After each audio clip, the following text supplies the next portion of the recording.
All right, guys, welcome. We're doing some 8th grade review today again, the exponents. So I'm going to tell you guys to pause the video right now and copy down these notes, okay? This part right here is all the exponent definition. We're just cutting it into two different parts here. So the formal definition versus like a breakdown of what that means here, okay? So go ahead and pause it, fill it in, and then go ahead and press play when we're ready to go. All right. So remember, the order of operations are parentheses, exponents, multiplication, division, addition, subtraction. So we're doing parentheses first. Anything that's involved in parentheses, we always do first, okay? And then we look in the parentheses. If there's exponents, we do those first. Then we multiply or divide, and then add and subtract, moving from left to right, okay? And then we keep kind of going outside the parentheses, and then you do it again. All right, exponents. So the definition of exponent is a quantity, usually a number, that represents the power for which we are going to, the number or expression, usually referred to as the base, is to be raised, okay? So if we were to say, for example, our first example, 2 cubed here, right? The 3 represents the exponent because it's the power that we're raising to the base. Now what this actually means, all right, here is it tells us how many times we're going to multiply the base together. So 3 is the power for the base. 2 is what we're actually multiplying. That's referred to as the base. It's a number or the expression that actually gets multiplied when using an exponent. So 2 cubed means 2 times 2 times 2. All right, so the 3 is the exponent. It's the power, the number of times we're going to multiply it. And the base is what we're actually multiplying together. So like we said above, 2 is 2 times 2 times 2, which is equal to 8, and so that's 2 cubed. 5 squared is just 5 times 5, so that's 25. All right, 10 to the 5th would be 5 tens, so that's 100,000, right? 10,000 and then 100,000. So 10 to the 5th is a 1, 2, 3, 4, 5 zeros. Okay, a cubed is just a cubed. It's a times a times a, that's it. B to the 5th would be 5 b's, but usually we represent it just b to the 5th power. And c to the 5th, same thing. That's all that represents. Okay, go ahead and pause again. You can copy down the notes for multiplying powers of the same base. Okay, so when we're multiplying two things together, the two really things that can happen is the bases will be equal or they won't be, okay? And if they're equal, we can follow some easy rules. First rule is that we're going to keep the base the same.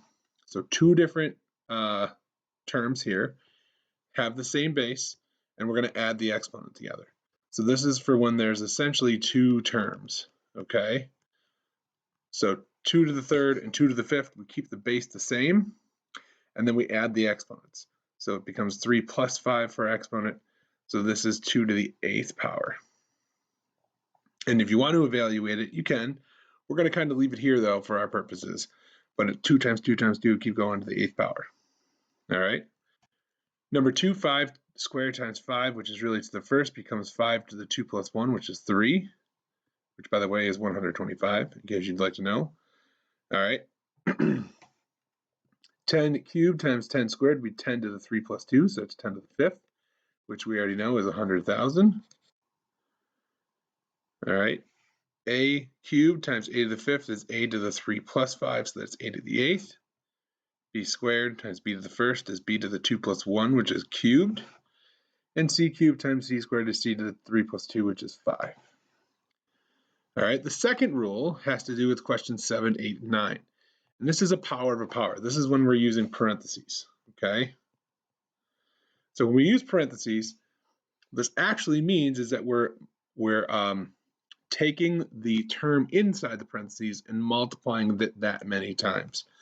All right, so we're keeping the base and we're actually going to multiply the exponent. So for example, if as I was to the right 3 to the, or better example would be a, for example.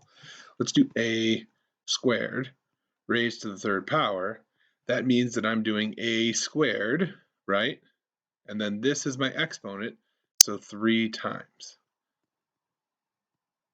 And now I can add these together. I can multiply and combine these together. Keep the base, add the exponent, and I get 6.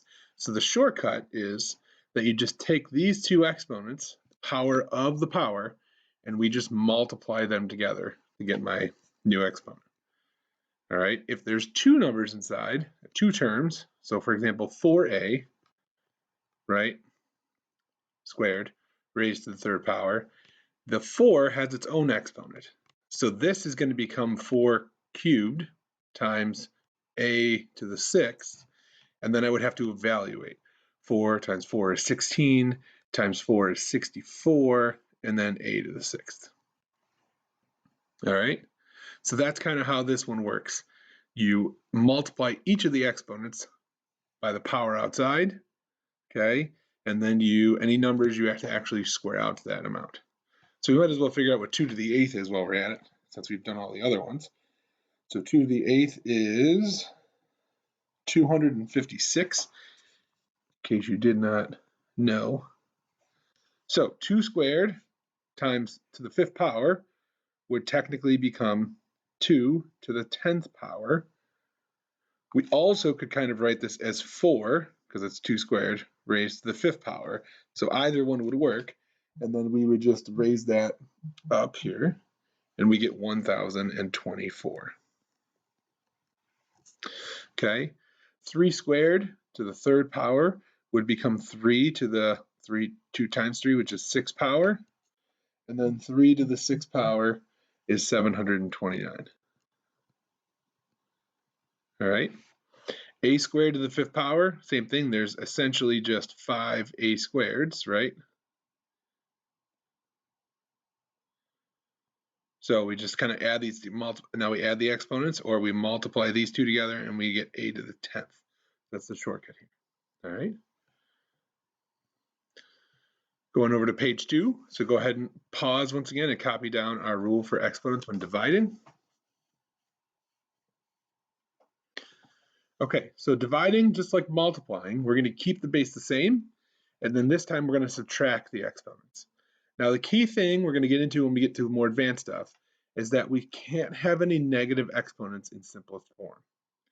So if you do have a negative exponent, the rule says, and we've done this earlier in the year, that I have to move, okay, the term that has a negative exponent from numerator to denominator, all right, and then I have to change the exponent, the sign of the exponent. So here in the first example, if it's just x cubed, the denominator is 1, I have to move this to the bottom, which means there's a 1 left over in the numerator because there has to be something there. And then it becomes x cubed in the denominator. So positive x cubed, not negative here. Okay? I'm just going to fix that 3. Bless you. Wife sneezing. Okay? In example 2, all right, which will turn blue for purposes of, maybe the computer didn't hear me, for purposes of keeping these separate. Okay? Here, still, there is a negative exponent, but it's only affecting the x, not the 2. So when we move this term from numerator to denominator, right, okay, the 2 stays in the numerator and the x squared goes to the denominator. Okay, and the third example with the parentheses, now the whole 4x term, the whole thing is actually raised to the negative exponent. So the whole thing has to move from negative to the numerator to denominator.